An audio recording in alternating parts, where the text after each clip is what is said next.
So then we're going to get down to our modeling phase. Well, if we're going to do some modeling, we need to know how our model is going to work. So here's our key characteristics.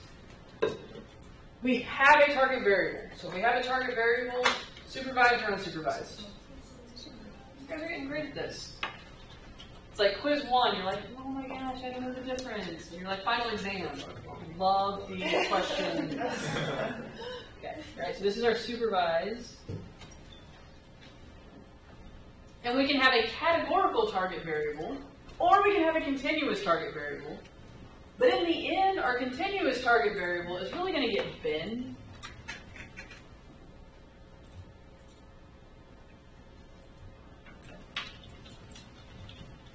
We're actually going to wind up binning it together, so it's not going to be just like a range. It'll be kind of like, if it's above this value or below this value. It's data-driven, which means the more data, the better. Okay. And our big goal is we're going to be classifying some outcome.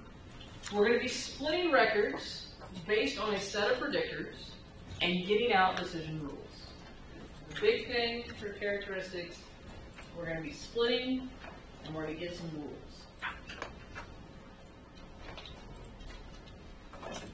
So the cool thing, the advantages of our decision tree, it is the most popular classification data mining tool that we have. It's easy to understand. It's going to be easy to implement. It's going to be easy to use. As far as computations, it's pretty cheap. It doesn't take a lot of resources to do this. And because it's so popular, there are a lot of different algorithms to kind of take into account, oh, you have this size of data, or oh, you have this size of data, or oh, you have a lot of categorical variables, or oh, like people just keep trying to making more and more and better decision tree algorithms. Okay. A disadvantage is when we create a single tree.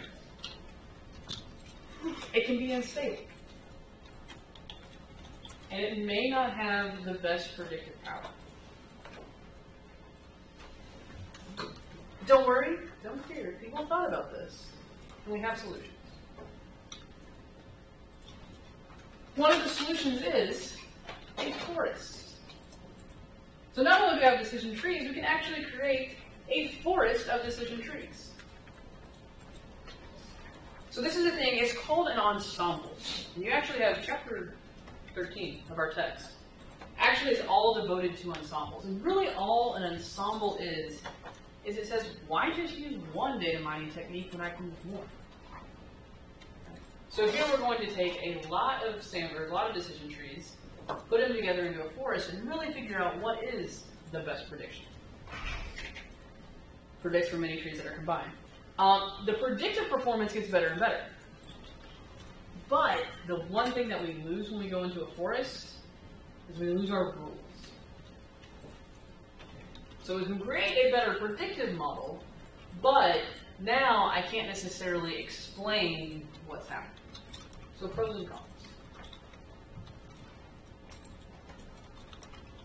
So our decision tree is going to consist of a set of rules. It's going to take this large heterogeneous population, something that's really, a lot of different things. And basically we're going to take it and we're just going to knock it down into smaller and smaller, more homogeneous groups. And we're going to base this off of a target variable. Generally, we try to predict a categorical target. And we're going to call those classification trees. When we use this for estimation, we call it a regression tree. So if we have a categorical target, so we'll add this to it. So classification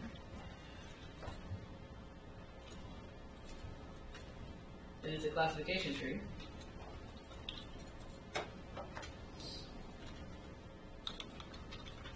If we're using it for estimation, then it's a regression tree.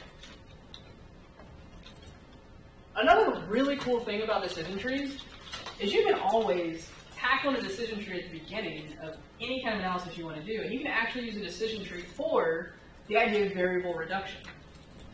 It's one of the things decision trees are great at. They're only going to use the variables that make sense.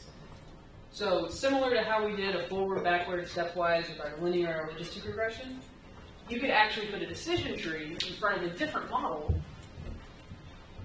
try to narrow down the number of parameters we want, or narrow down the number of variables we want, and then go on from there.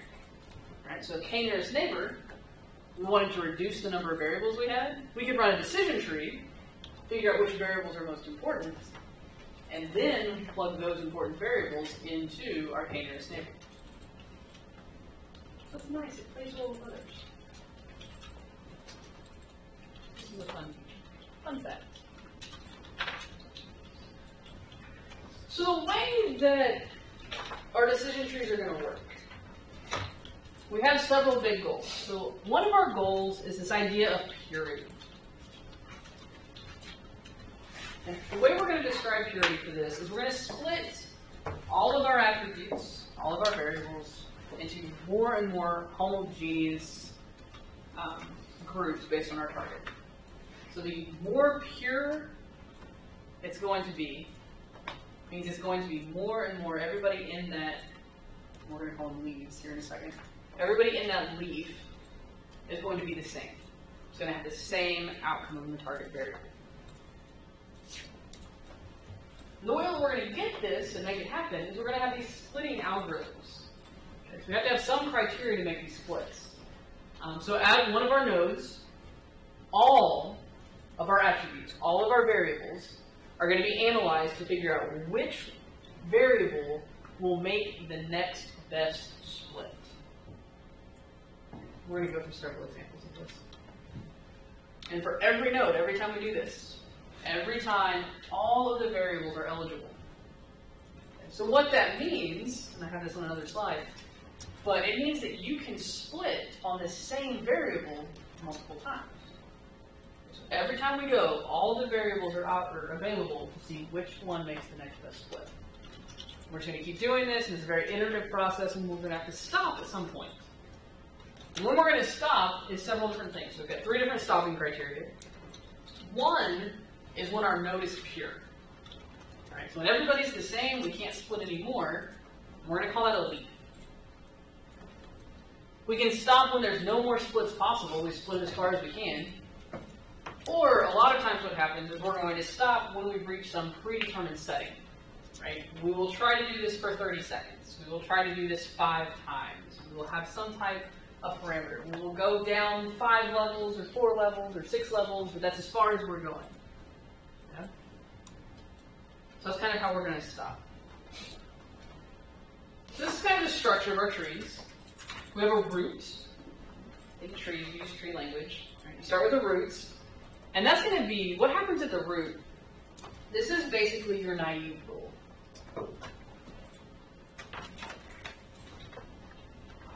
So in the past, we talked about the idea of a naive rule being like that 50-50. Well, that's not always the case, right? So in our churn data set, the naive rule isn't 50-50. Right? The naive rule is really more 80-50. Right. 85-15. So if we can't do better than that, from our root we take down branches, and we're either going to hit a decision node, where we have to make a choice to split again, or we're going to hit a leaf, and that's going to be one of our terminating stopping points. There are several different popular, we'll say it that way, decision tree algorithms. So the one that's going to be the most popular is this CART. It's classification and regression trees. This is kind of where it all started out. It's not where it started out. It's become one of the more popular. But then it's like, you know, it had some issues. So then the C 4.5 and C 5.0, that's the CART, but they made some improvements to it. There's a method called you know what? It's on the next slide. Well, I left it blank to be like, oh, look, here's some. And it's like, oh, look, here's what they are. So the classification and regression tree has been around since '84. I feel like you all haven't necessarily been around since '84. Some of you are like, oh yeah, no, right? Okay. So it's been oh gosh, it's been around as long as I've been around. But that's kind of like that's only how old this decision tree, this data mining process is, right? But the thing about the CART algorithm is that it only allows for binary splits. So anytime I hit a decision, I can go left or I can go right. That's it. Okay? Now, like, people are, what if we have more than left and right? What if we have like a high, medium, and low? Why do I have to decide to go low and then group high and medium together? Or low and medium together and high? Why does it have to be binary? So the C 4.5 and 5.0, a couple of years later, said, yeah, you know what, you can do this with any splits. You can split as many variables as you need to. So if you have 5 levels of your variable, split in 5 different branches. That's totally fine. The shade is actually kind of where this more started at. And this is actually, so shade is going to be chi-square automatic interaction detection. What are a couple of fun names?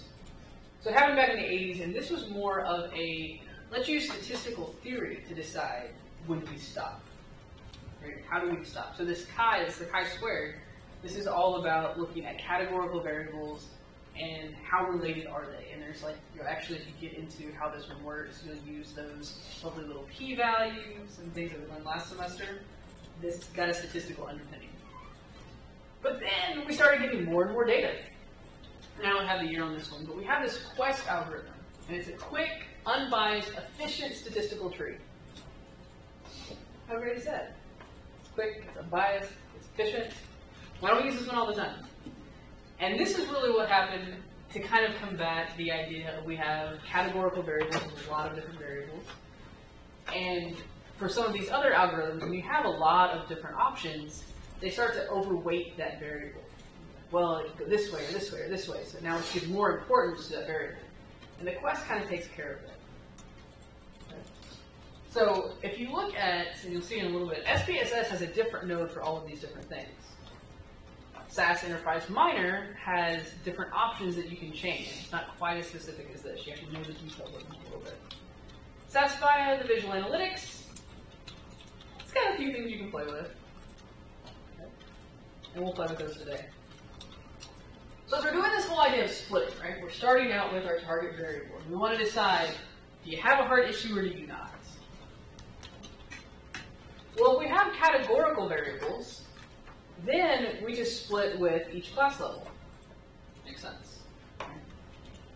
So our next variable, what's one of our variables from your gender? So we start, do you have a hard issue, do you not? And I want to split on gender, then it's really easy. I got a male group, I've got a female group, and just move on with our lives. If we have a numeric variable, I guess I could give you the rest of the stuff, right? Problem with that, if you have many levels, you got to pick the right algorithm to kind of help with that. And when you start to branch out a lot, right, if you think about your tree, with our data-driven methods, we need a lot of data.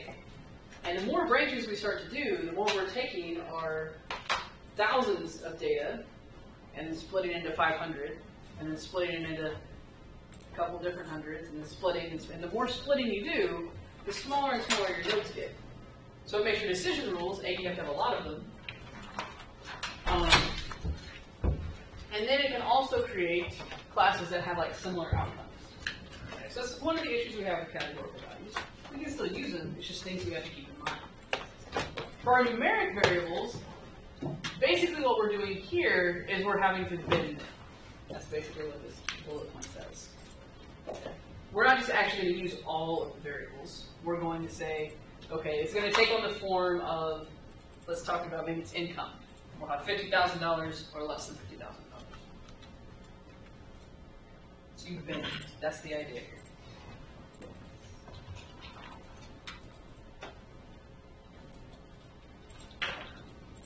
What happens with missing values? Since you really don't have to clean your data very much, if there's enough missing values, it may actually be its own branch. Okay. That idea may actually fit in, right? So instead of having to throw out a record, instead of having to impute and say, oh, well, it's the median or the mean or something like that, the decision tree is just like, you know what? Here's a bunch of people who didn't answer this. Well, let's see how that's impactful. Okay. So nulls have been shown to have some predicted value. We can actually incorporate it. And then I've already kind of said this, but it is possible to split on the same variable more than once.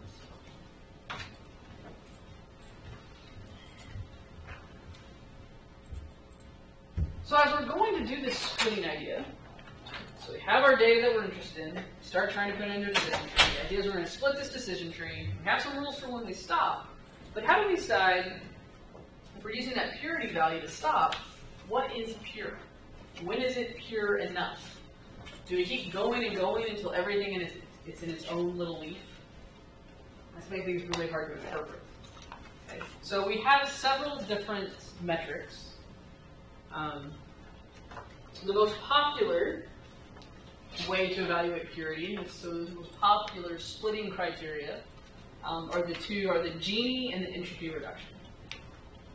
So I tried to take something that's crazy and complex, and it has a fun little formula that goes with it, and tried to simplify it into like the big picture that I kind of want you to know.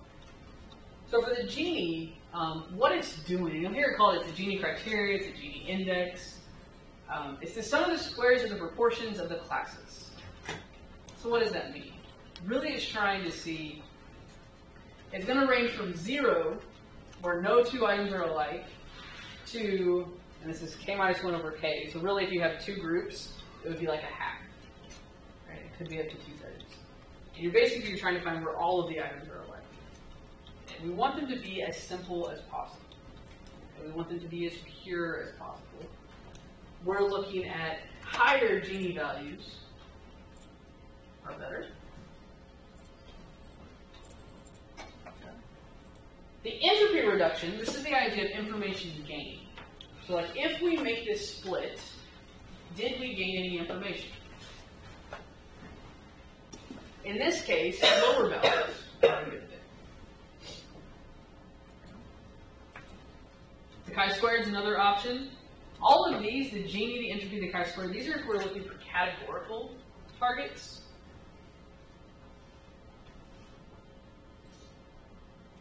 The variance reduction is if we have a continuous target. When we start to play with some of the different variables and some of the different parameters in our software, you'll see where these come into play. And we'll just try them and see which gives us the better option. You'll try the Gini option. You'll try the entropy option and say which option gives us the best misclassification rate.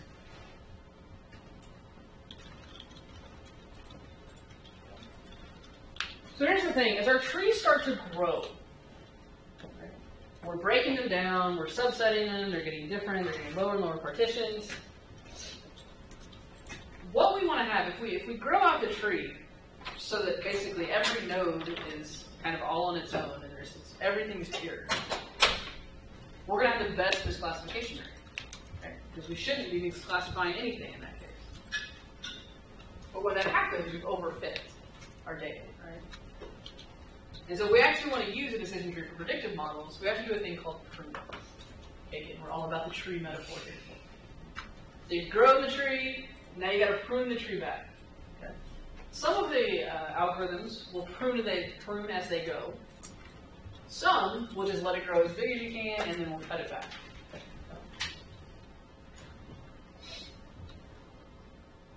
And again, this is going to be one of those options that we get to decide. So like in VIA, there's actually a fun little slider bar. How much do you want to prune? Do you want to prune 50%, 75%, 20%? Do you really want a lot of options? Do you want to and you just play with these different options and see what gives you the best tree. So once we've done this, we have this decision tree. So what? So now, we can construct decision rules. I've already kind of said it. It's this if-then format, right? So if the antecedent, then the consequence. So the antecedent is all the different variables along the path. The consequence is what happens at the end. Right? Are we going to say they have a heart disease or not have a heart disease? And then metrics that we use along the way, we have two different metrics, and we'll use these for decision trees. We'll also use this for association analysis. Support is just the proportion of records in a particular leaf node. Okay, so the support's just, it's like it's what's happening. There's a lot of things happening in this node or not a lot. The confidence is going to show the proportion of records in our leaf nodes for which the decision rule is true. So how confident are we, how happy are we with the decision rule? kind of has to go with the purity as well.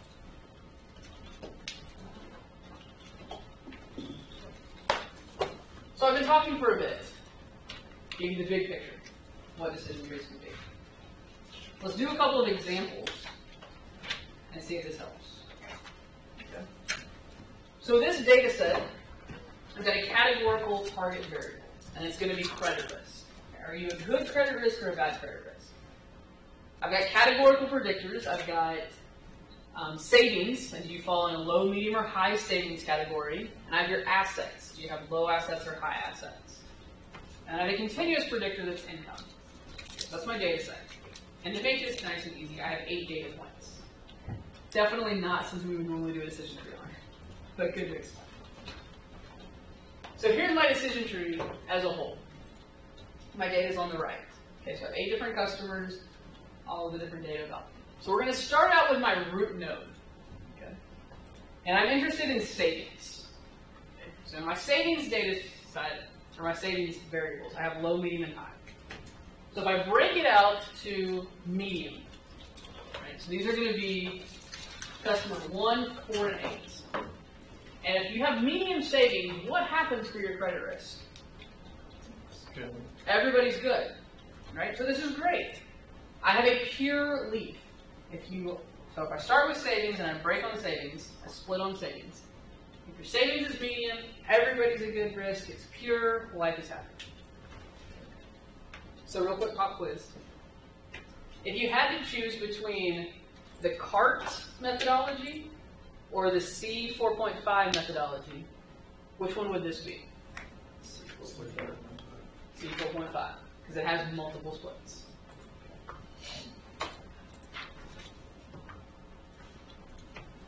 So then we're going to split, and we're going to look at low. So if I look at low savings, I have customers 2, 5, and 7.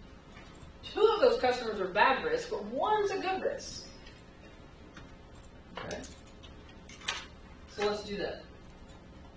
So now I can calculate the support and the confidence from this node. So again, the support is how many of these observations out of the total. So I have 8 total. 3 customers fit in this node. So I have a support of 3 out of 8. And you can convert that to a percentage if you want. Okay. So that's how popular, that's how many people are in this node. The confidence, now we have to decide what are we interested in. Are we interested in looking at good risk or are we interested in looking at bad risk? So the confidence for bad risk is 2 out of 3. The confidence for a good risk would be 1 out of 3. It's important to know what we're talking about. So you can't just say, oh yeah, the confidence is 2/3. What is your decision? Okay, so it's all about a confidence in your rule. And so the rule that we can make is if savings is low, then the credit risk is 66%.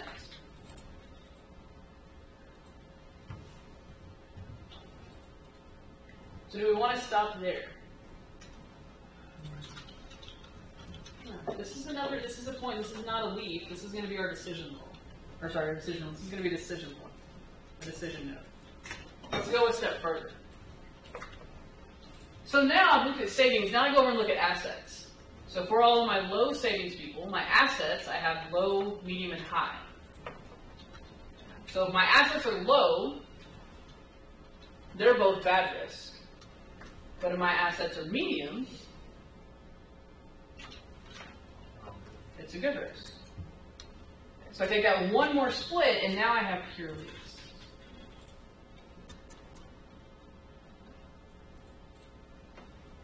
So far, so good? Alright. Let's go and look at our highs. This is the rest of our... So, start with savings. These are my 2 high people with savings. One's bad, one's good. So should I break on savings? Or sorry, I've already broken on savings. Let's try this one. Assets. So now they both have high assets. Okay, so they both have high savings. They both have high assets. One's a good risk, one's a bad risk. So this isn't a pure leaf, this is going to be a diverse leaf. It has both. And this is, you're going to find more diverse leaves than you will pure leaves. The thing is, you just want the proportion of diverse leaves to be heavily weighted to one or the other, to one option or the other. But if assets isn't a good way to break this, maybe I shouldn't use assets. What else do I have in here in my data set? I've got income. And obviously it's a made-up data set, right? But so for income, I wouldn't just say, oh, an income of 50 and an income of 25.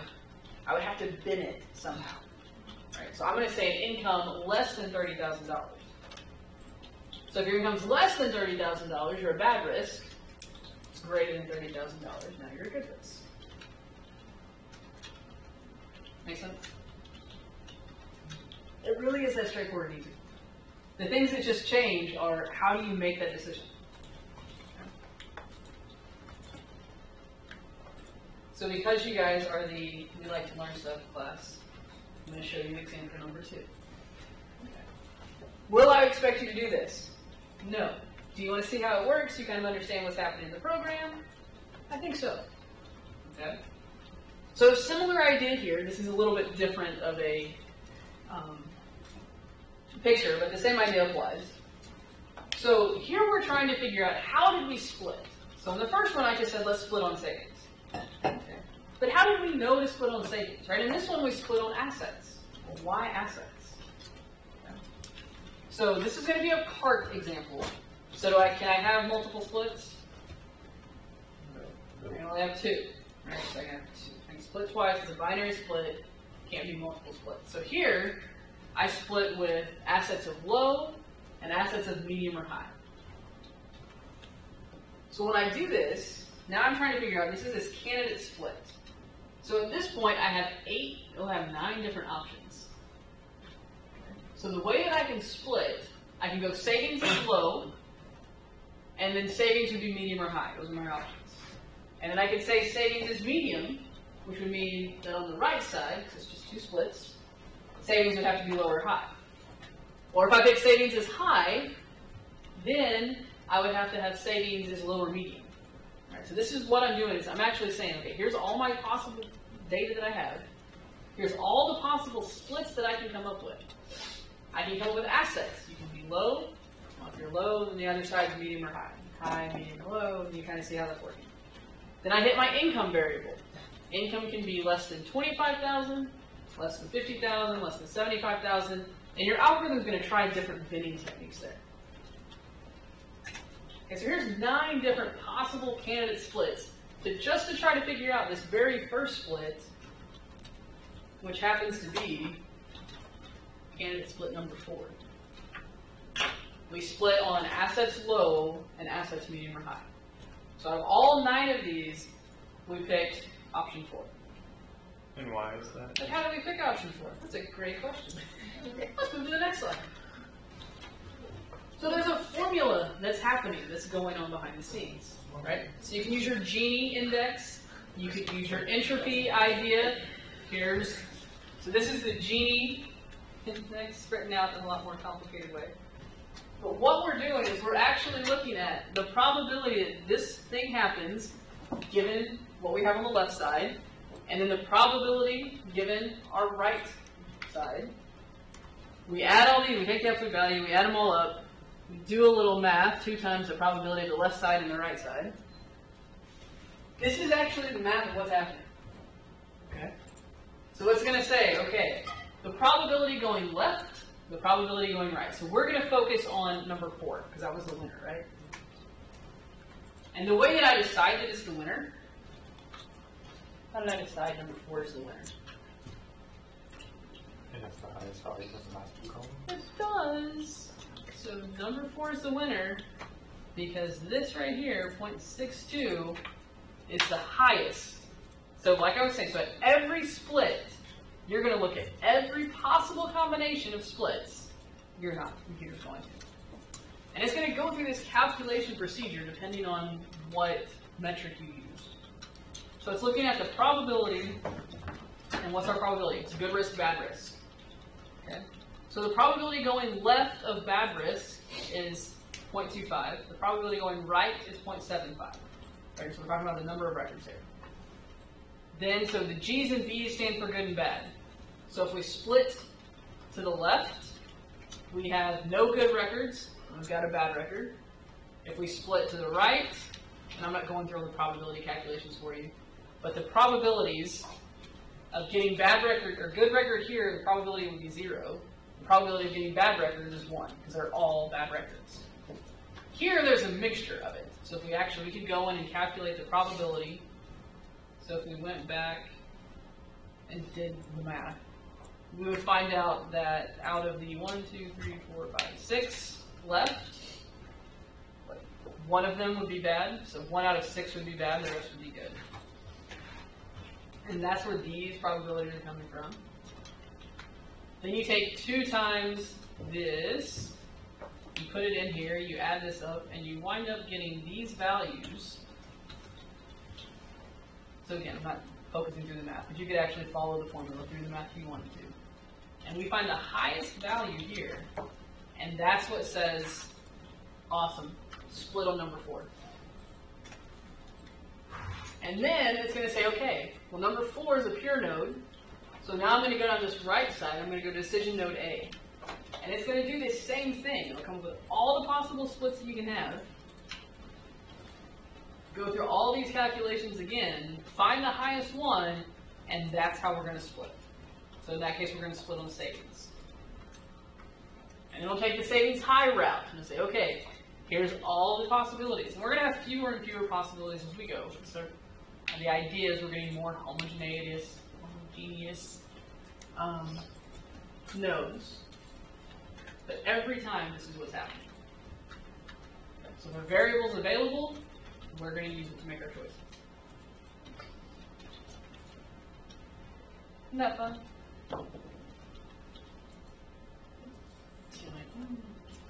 So this is why we love our software. Because that's what's happening. Every time, at every node, it's using whatever criteria you give it. And it's doing these calculations to figure out which split is going to give me the most information. So again, same idea, or same type of example, different example though. Still have 8 people, we've got our savings, we've got our assets, we've got our incomes, we've got our credit risk, we've got our low, medium, high. Now the question is just, can you come up with decision rules?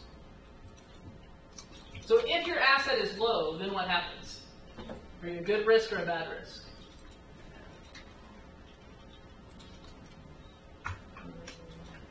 So if my assets are low,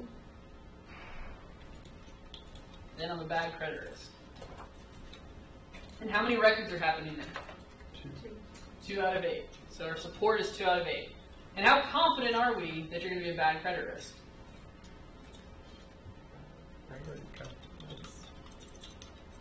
So how many are bad? 2. Out of how many?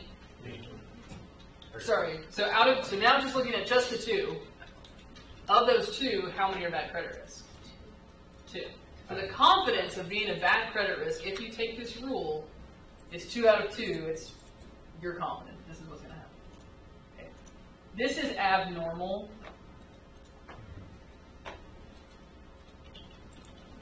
Okay, that really doesn't happen. It just did because we only have 8 people. Because that's what I said. Right. So if you have totally pure leads, right, so this means they're all pure. Well, let's try this one. So if our assets are medium and our savings are low, then what? Good risk, bad risk? Good risk. 1 out of 8. We're 1 for 1. Life is good. What if our assets are medium and our savings are high? Okay. The decision tree is that cool. Like that's one of the things and why people like the decision tree so much. It's because you're just straight up with, this is how it goes. And now that I have this tree, I can make decisions. How does that make logical sense? based on the data that you have, right? So how does it make logical sense? So you're thinking, if you've got medium assets and you have high savings, why am I a bad risk? At least why is it a worse risk than someone with medium assets and low savings? Based on the data that this group has, this is what they came up with. So what they found out was somebody, they have assets, but they have high savings, maybe they're horrible at repaying stuff. They want to keep hoarding the money and not pay things back. I have no idea why. But that would be the idea, is like you have this data and you're like, well, here's this thing that I think should happen. Is it showing up to be true in my data? And that also comes to the downfall, is we just have one single decision tree. Right? So the one single decision tree is going to do its best job with the data that it has, but we have to be careful making predictions. And that's where the forests come in to kind of help with that. Or running multiple, which is basically a forest, running the decision multiple times and seeing if you come up with similar decisions. So the rules are great, but they're not hard and fast. This is still a sample of data, right? We have a sample of 8. One bad customer, and we have a really weird rule.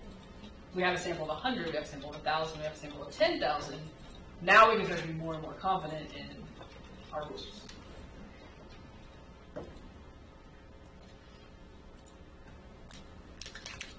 So our key examples, this can be used as a data exploration tool, can be used for variable reduction, can be used to predict future states in different processes, and you can also form kind of clusters if we want to focus on some type of recommendation system, right? Here's a bunch of customers that kind of fit this rule. Now we can use information about these customers. So it's 10:05. Sorry, 10:07. So 10:15, 10:17, 10:18, 10:17.